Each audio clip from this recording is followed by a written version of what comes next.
जी हाँ दोस्तों, आप सभी का स्वागत है। दंगल चैनल के मोस्ट पॉपुलर सो मन अति सुंदर में हम देखेंगे कि आखिरकार राध्या ने अपने भीतर उठते अपराध बोध को अनदेखा करना छोड़ दिया। उसे अब साफ महसूस हो रहा था कि उससे कहीं न कहीं बहुत बड़ी भूल हो गई है और जब तक वह उस भूल का सामना नहीं करेगी, तब तक उसे चैन नहीं मिलेगा। उसी समय शहर के एक कॉरपोरेट ऑफिस में कांच की दीवारों से घिरे केबिन में प्रथम चुपचाप बैठा हुआ था। सामने लैपटॉप खुला था। स्क्रीन पर प्रेजेंटेशन की स्लाइड्स बदल रही थीं, लेकिन उसकी आंखें उन पर टिक ही नहीं पा रही थीं। माउस उसके हाथ में था, पर दिमाग कहीं और भटक रहा था। बार बार उसकी आंखों के सामने राध्या का चेहरा उभर आता, वही राध्या जो अचानक घर छोड़कर चली गई थी। उसे माँ की चिंता याद आई। माँ के चेहरे पर जो बेचैनी और डर था, वह उससे सहन नहीं हो पा रहा था। उसने खुद को समझाने की कोशिश की कि उसे इससे कोई फर्क नहीं पड़ता, कि राध्या का जाना आना उसकी जिंदगी से जुड़ा ही नहीं है। लेकिन यह बात वह खुद से भी पूरी ईमानदारी से नहीं कह पा रहा था। उसके भीतर कहीं कुछ टूट रहा था और वही टूटा हुआ एहसास उसे राध्या को ढूंढने के लिए मजबूर कर रहा था। इधर राध्या अकेली जंगल की पगडंडियों पर भटक रही थी। तेज धूप, थकान और बेचैनी के बावजूद वह हर उस जगह जाती रही जहां उसे उम्मीद थी कि शायद वे लोग मिल जाएं। वही रहस्यमयी साधु जिनके शब्दों ने उसकी पूरी जिंदगी को हिला दिया था। लेकिन जंगल खामोश था, न कोई आवाज, न कोई आहट। कई घंटों की भटकन के बाद थकी हुई राध्या एक पुराने पीपल के पेड़ के नीचे बैठ गई। उसकी आंखें नम थीं और सांसें भारी। तभी उसकी नजर पेड़ के तने पर लगी एक छोटी सी तस्वीर पर पड़ी। नीले रंग में रंगे शिवजी की छवि देखकर उसके हाथ अपने आप जुड़ गए।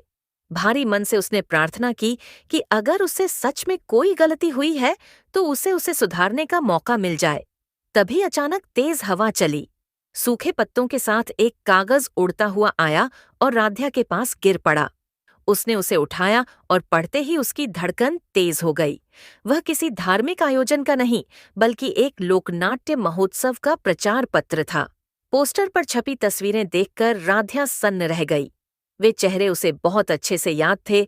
वे वही लोग थे जिन्हें वह साधु समझ बैठी थी। अगली सुबह राध्या उस पते पर पहुंच चुकी थी।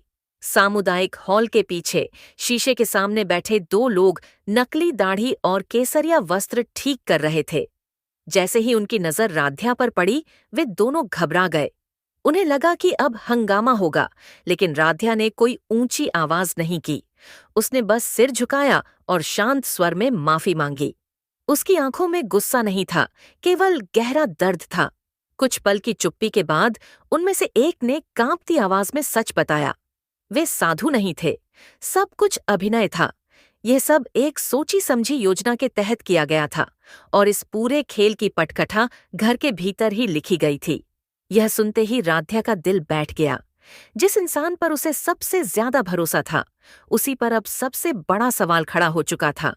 उसे समझ नहीं आ रहा था कि यह सब किसी साजिश का हिस्सा था या किसी डर से उठाया गया कदम।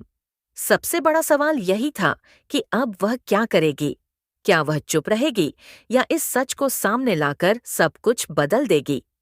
वीडियो अच्छी लगी हो तो लाइक जरूर करें और ऐसे ही अपडेट पाने के लिए हमारे चैनल को सब्सक्राइब जरूर करें। आप लोग किसको सपोर्ट करते हैं, हमें कमेंट में जरूर बताइए। यह सुनते ही राध्या का दिल बैठ गया। जिस इंसान पर उसे सबसे ज्यादा भरोसा था, उसी पर अब सबसे बड़ा सवाल खड़ा हो चुका था। उसे समझ नहीं आ रहा था कि यह सब किसी साजिश का हिस्सा था या किसी डर से उठाया गया कदम। सबसे बड़ा सवाल यही था कि अब वह क्या करेगी। क्या वह चुप रहेगी या इस सच को सामने लाकर सब कुछ बदल देगी। वीडियो अच्छी लगी हो तो लाइक जरूर करें और ऐसे ही अपडेट पाने के लिए हमारे चैनल को सब्सक्राइब जरूर करें। आप लोग किसको सपोर्ट करते हैं, हमें कमेंट में जरूर बताइए।